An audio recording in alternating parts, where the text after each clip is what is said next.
Une statistique chute d'un coup, une autre grimpe, et tout se réorganise. Pendant des années, la guerre avait étouffé des régions entières, fermé routes, puits et écoles, et installé l'idée que la spirale ne pouvait que continuer.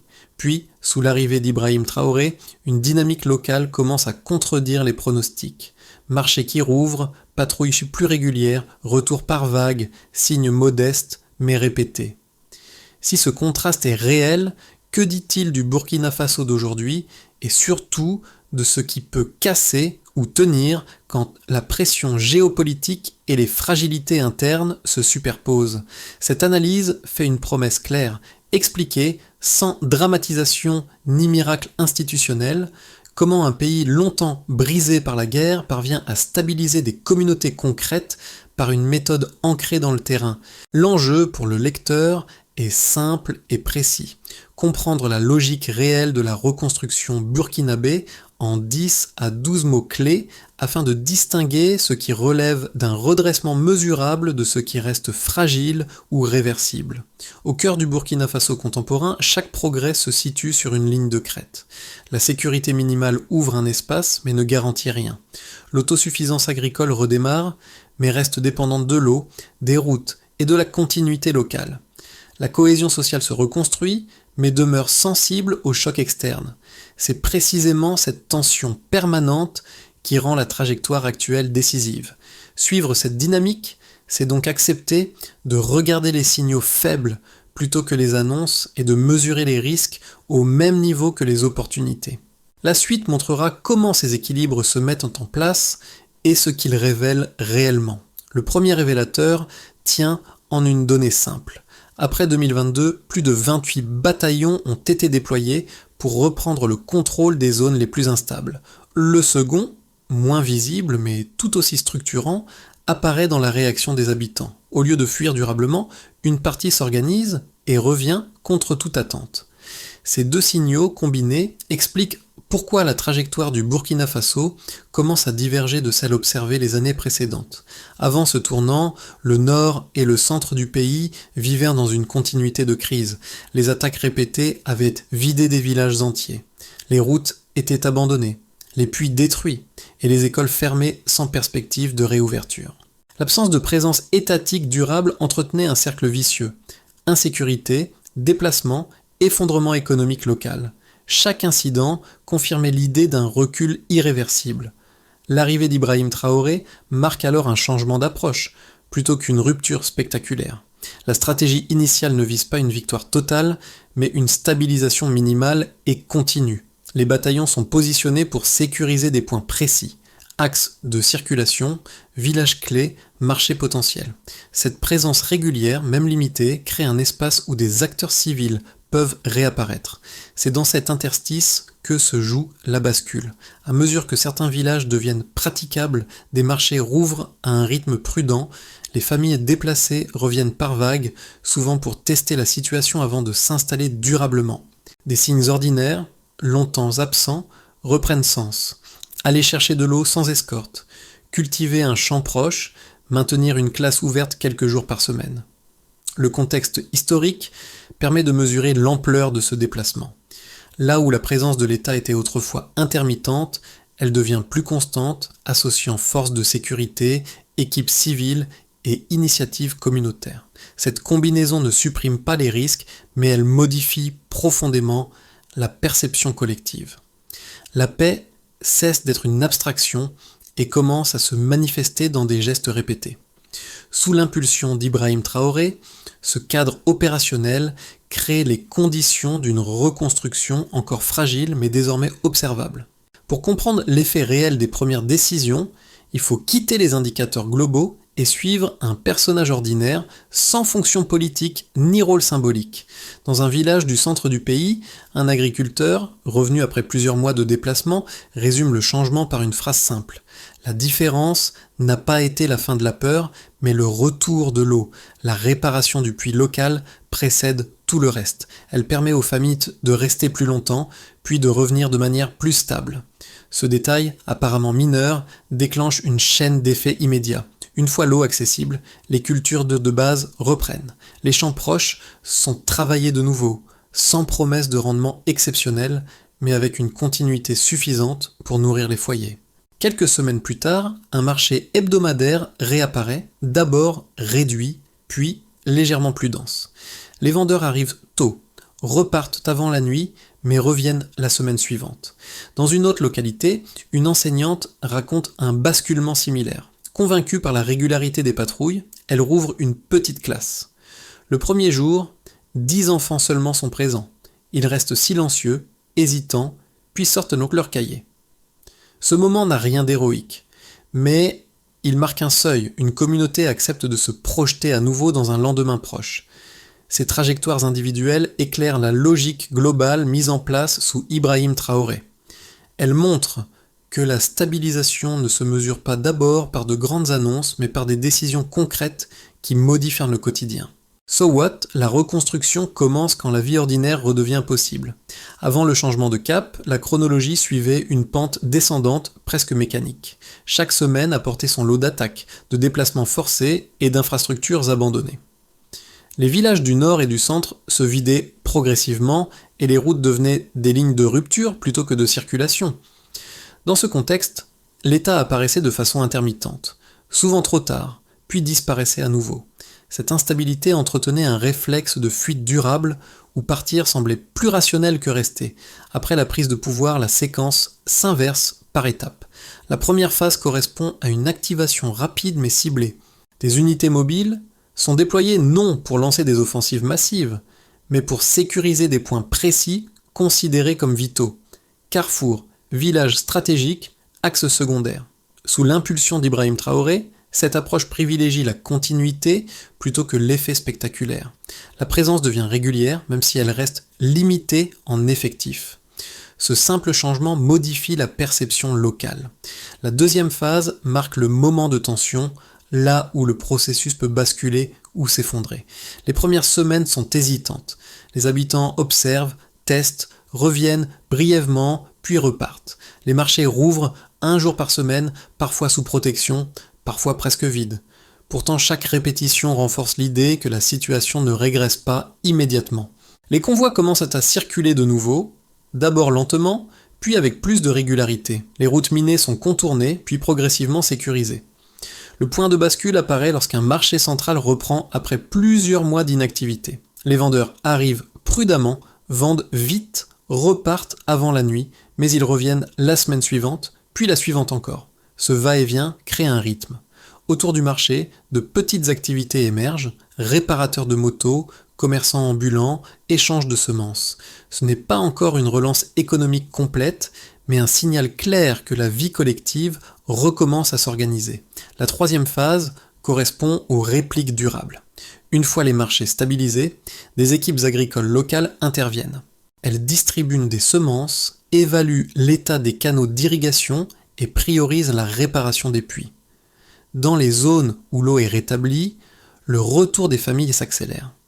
Les corridors humanitaires, initialement pensés pour protéger les déplacements, se transforment peu à peu en voie de commerce. Des produits agricoles remontent vers les centres urbains, inversant un flux interrompu depuis des années. L'après-choc se manifeste enfin par une normalisation progressive. Les écoles rouvrent avec peu d'élèves, mais de manière continue. Les dispensaires reprennent leurs activités essentielles. Des équipes de médiation apparaissent pour gérer les tensions liées au retour simultané de familles. Cette séquence complète révèle une structure en 3 temps: activation, consolidation, enracinement. Sous Ibrahim Traoré, la transformation ne repose pas sur un événement unique, mais sur une répétition d'actes concrets qui finissent par remodeler le quotidien. Le point de départ quantifiable est clair. Avant les premières interventions, de vastes zones du nord et du centre restaient durablement hors contrôle, avec des attaques récurrentes et des déplacements prolongés. Le changement devient mesurable lorsque la stratégie progressive portée par Ibrahim Traoré transforme ces territoires en espaces où une présence continue s'installe. La lecture baseline delta permet alors d'observer ce qui a réellement évolué, sans extrapolation. Premier indicateur, 28 bataillons déployés après. Dans un contexte d'absence prolongée de l'État, ce chiffre ne mesure pas une supériorité militaire abstraite, mais la capacité à maintenir une présence régulière sur des points précis. La différence clé tient à la continuité. Là où les unités apparaissaient, puis disparaissaient, elles restent suffisamment longtemps pour sécuriser les déplacements civils et les activités de base. Deuxième indicateur, 65% de violence dans la région de Gabou. Cette baisse correspond à la diminution des attaques signalées depuis le début de la sécurisation progressive. Elle ne signifie pas une disparition totale des menaces, mais une rupture nette avec la dynamique précédente. Moins d'incidents répétés permet aux habitants de réduire les stratégies de fuite permanente et d'envisager un retour progressif. Troisième indicateur, plus 30% de rendements agricoles dans les zones d'eau stabilisées. Cette augmentation reflète l'effet combiné de l'accès à l'eau, des réparations d'infrastructures et de la reprise des cultures essentielles. Elle ne traduit pas une intensification spectaculaire, mais un retour à une productivité suffisante pour soutenir les foyers locaux et relancer les échanges. Pris isolément, ces chiffres restent incomplets. Ensemble, ils dessinent une cohérence. Là où les bataillons sont présents de manière continue, les marchés rouvrent plus rapidement. Là où la violence recule durablement, les écoles et dispensaires reprennent leurs activités. Là où les rendements agricoles progressent, les familles cessent de considérer le retour comme provisoire. Chaque indicateur renforce les autres. La dynamique opérationnelle suit une séquence lisible. D'abord, des corridors humanitaires sécurisent les déplacements. Ensuite, les projets agricoles se concentrent sur les zones où l'eau est rétablie. Puis, les canaux d'irrigation réparés assurent une continuité minimale. Ce séquençage transforme progressivement des villages abandonnés en espaces productifs. Les coopératives agricoles, autrefois fragiles, deviennent des points d'ancrage économique. Un autre phénomène apparaît dans les données de terrain, la corrélation entre stabilité sécuritaire et initiative communautaire. Dans les localités où les indicateurs s'améliorent, les habitants relancent des structures d'entraide, ouvrent de petits commerces et instaurent des mécanismes locaux de régulation. Ces initiatives ne sont pas imposées par le haut, elles émergent lorsque le seuil de confiance est franchi.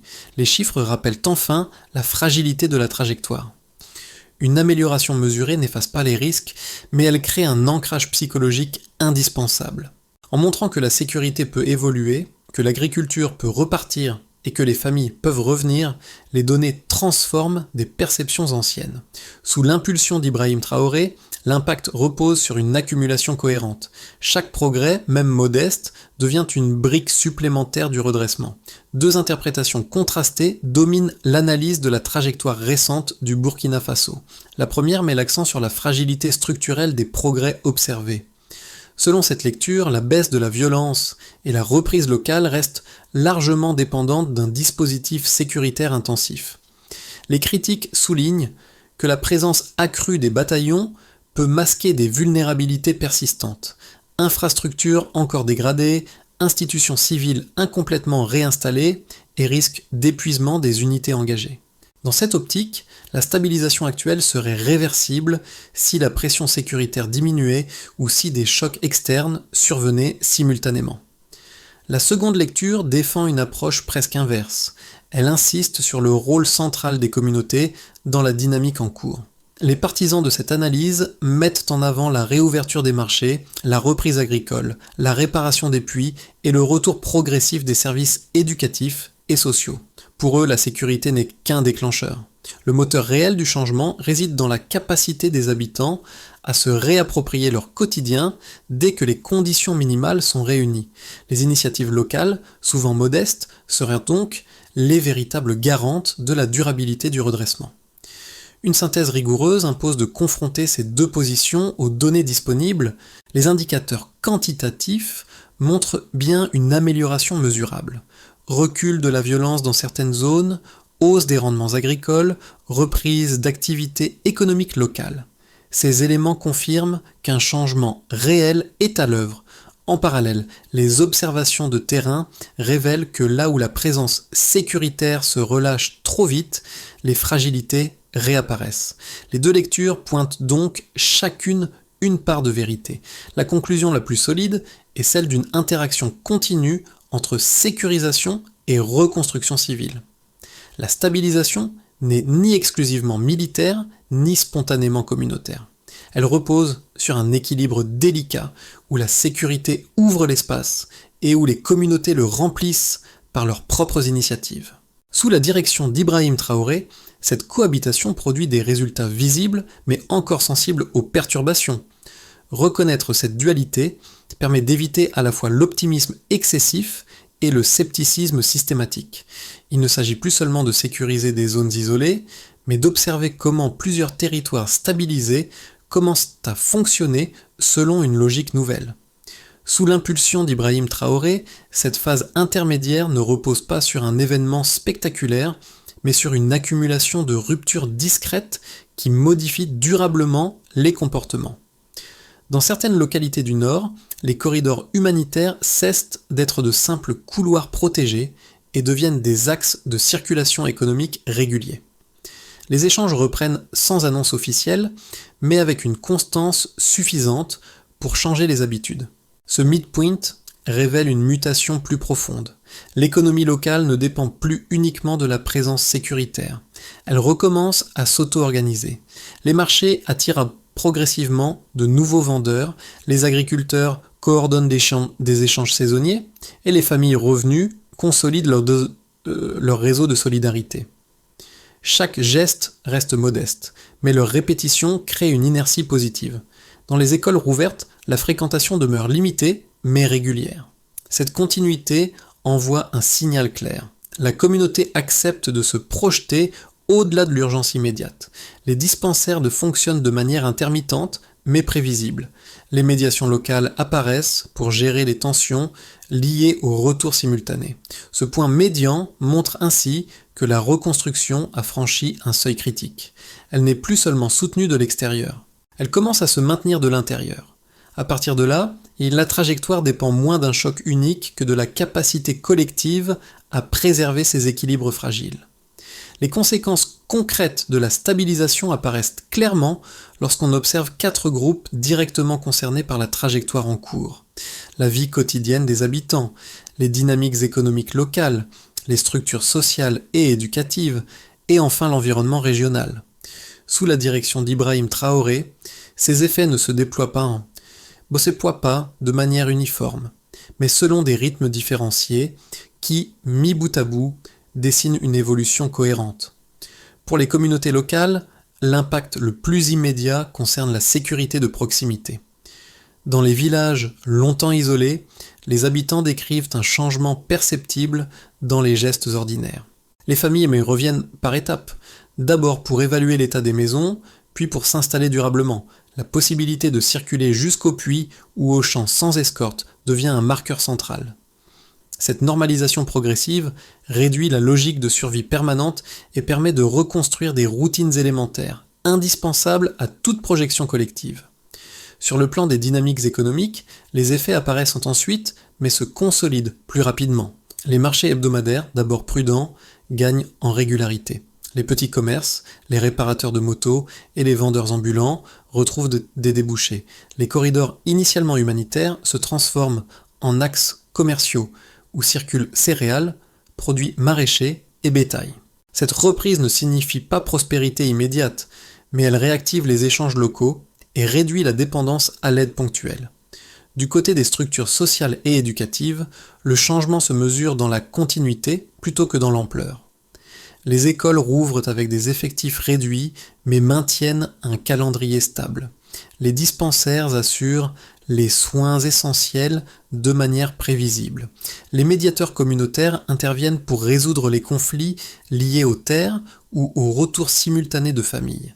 Ces mécanismes restaurent progressivement la confiance et recréent des liens sociaux mis à mal par des années de déplacement. Enfin, dans les zones frontalières et régionales, les retombées prennent une dimension stratégique. Les routes restaurées facilitent les échanges avec les pays voisins et renforcent le rôle de certaines localités comme Carrefour. Bien que la menace demeure, la stabilisation interne améliore la capacité de contrôle et réduit les flux incontrôlés. L'ensemble montre que l'impact engagé sous Ibrahim Traoré dépasse un secteur unique. Il agit comme une progression simultanée où chaque groupe avance à son rythme mais contribue à un même mouvement de réinstallation durable. À partir des dynamiques observées, 3 scénarios permettent d'encadrer les directions possibles du Burkina Faso sur les 6 à 12 prochains mois. Ils ne cherchent pas à prédire l'avenir, mais à clarifier les trajectoires plausibles à partir des signaux déjà visibles. Le scénario de base repose sur une continuité prudente. Dans cette configuration, les zones stabilisées maintiennent leurs acquis sans accélération majeure. Les marchés hebdomadaires restent actifs. Les écoles conservent un fonctionnement régulier et les familles revenues s'installent durablement.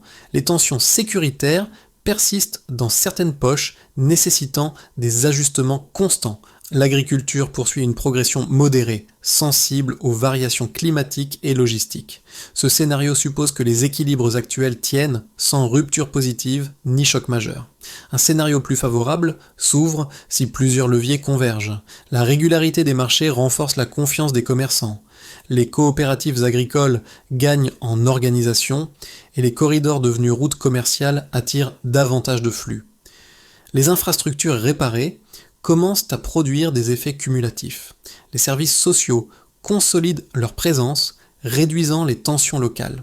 Dans cette hypothèse, la reconstruction s'auto-entretient plus efficacement et la stabilisation cesse d'être défensive pour devenir structurante.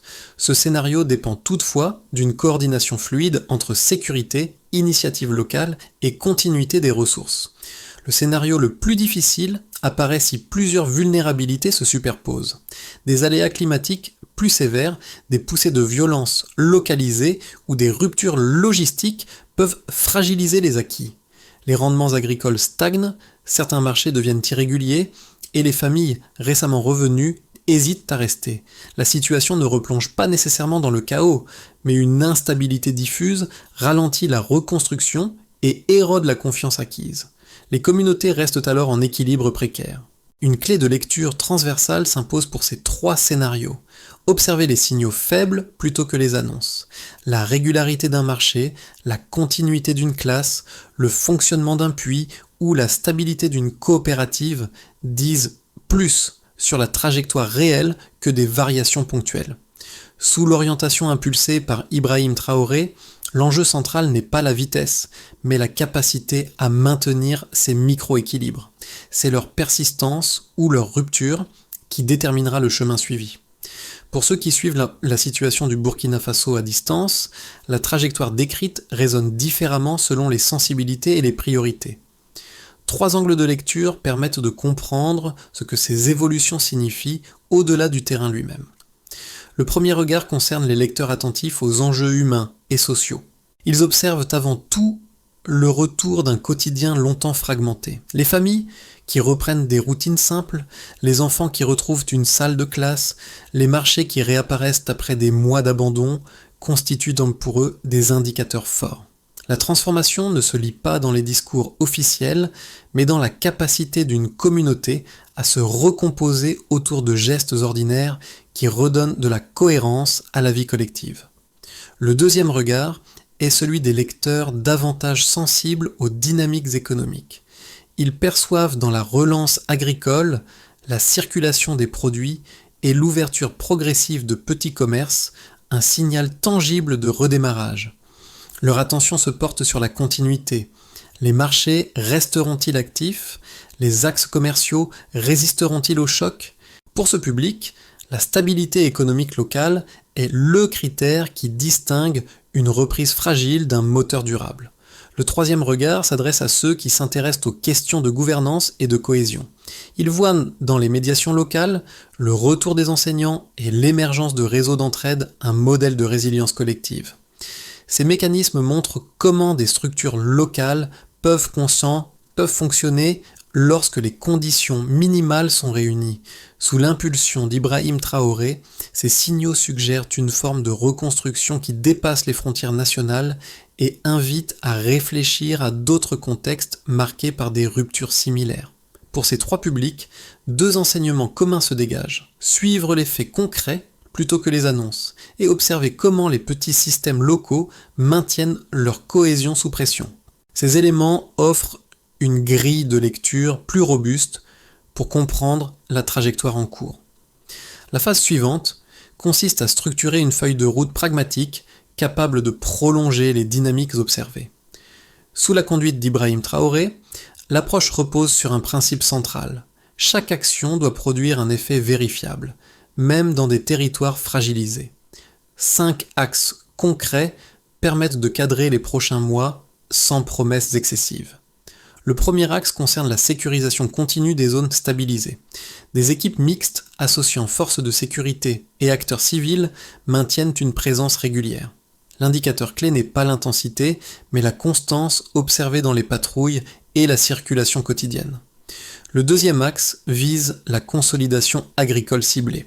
L'objectif n'est pas une expansion rapide, mais la stabilisation des rendements. La mesure porte sur le maintien d'une production minimale appuyée par des puits fonctionnels, des semences disponibles et l'entretien des canaux d'irrigation réparés. Le troisième axe porte sur la réactivation des services sociaux essentiels. Les écoles et les dispensaires doivent fonctionner de manière prévisible. La progression se mesure à la régularité des classes et des soins, plus qu'au volume immédiat des bénéficiaires. Le quatrième axe s'appuie sur la médiation communautaire. Des équipes locales interviennent pour résoudre rapidement les tensions liées au retour simultané de familles. Le repère principal reste la capacité à éviter de nouveaux déplacements. Le cinquième axe concerne la circulation économique progressive. Le suivi des marchés hebdomadaires et des flux agricoles permet d'évaluer la solidité du redressement. La régularité des échanges devient ici l'indicateur déterminant. En articulant ces 5 leviers, la reconstruction s'inscrit dans une dynamique mesurable. Elle réduit la dépendance aux solutions extérieures et renforce la capacité des communautés à maintenir leurs propres équilibres. Cette logique prolonge directement la trajectoire engagée sous Ibrahim Traoré. En revenant aux scènes évoquées plus tôt, la trajectoire prend un sens plus intime. L'enseignante qui rouvre sa classe, l'agriculteur qui voit l'eau couler de nouveau dans le puits, ne sont pas des symboles fabriqués. Ils incarnent la manière dont une transformation collective s'enracine dans des gestes simples, répétés, presque banals. Sous l'impulsion d'Ibrahim Traoré, ces situations ordinaires deviennent des repères silencieux pour mesurer ce qui change réellement. Le motif qui traverse tout le récit est celui du retour progressif. D'abord hésitant, ensuite régulier, puis intégré au quotidien. Une classe qui fonctionne chaque semaine, un marché qui se tient malgré les incertitudes, un champ cultivé sans interruption. Ces répétitions modestes traduisent une confiance qui se reconstruit sans proclamation. Elles montrent que la stabilité ne naît pas d'un instant fondateur, mais d'une continuité acceptée par ceux qui vivent sur place. Ce rappel permet aussi de comprendre la fragilité persistante. Chaque geste peut être remis en cause si les équilibres se rompent. Pourtant, leur accumulation crée une résistance nouvelle face à l'incertitude. La phrase qui condense cette dynamique tient en peu de mots. La reconstruction commence toujours par un geste que l'on répète. En reliant ces parcours individuels à l'ensemble du processus, le récit souligne que les grandes transformations se jouent rarement là où l'on regarde en premier. Elles prennent forme dans le quotidien, là où une société décide, jour après jour, de tenir ensemble. Cette continuité, plus que tout discours, résume l'élan actuel porté par Ibrahim Traoré. Au terme de ce parcours, le cas du Burkina Faso invite à une réflexion plus large que son seul contexte national. Il montre comment une société, marquée par des années de rupture, peut amorcer un redressement, non pas par des annonces spectaculaires, mais par l'addition de gestes collectifs maintenus dans le temps. Les marchés qui rouvrent, les classes qui reprennent, les familles qui reviennent progressivement dessinent une dynamique discrète, souvent absente des récits dominants. Observer cette trajectoire, c'est aussi interroger notre manière d'évaluer les crises contemporaines. Trop souvent, l'attention se porte sur les chocs visibles, les déclarations politiques ou les chiffres isolés. Or, l'expérience décrite ici suggère que les signaux les plus fiables résident dans la continuité des pratiques locales. Sous l'orientation impulsée par Ibrahim Traoré, ce sont ces micro-équilibres qui déterminent la solidité du mouvement en cours. Si cette analyse vous a apporté un éclairage utile, elle peut servir de point de départ à une discussion plus large. Partager ces observations, les confronter à d'autres contextes ou les enrichir par des expériences comparables permet d'affiner la compréhension collective. La question reste volontairement ouverte. Dans nos propres environnements, quels sont les gestes répétés, souvent invisibles, qui façonnent réellement la résilience sur le long terme ?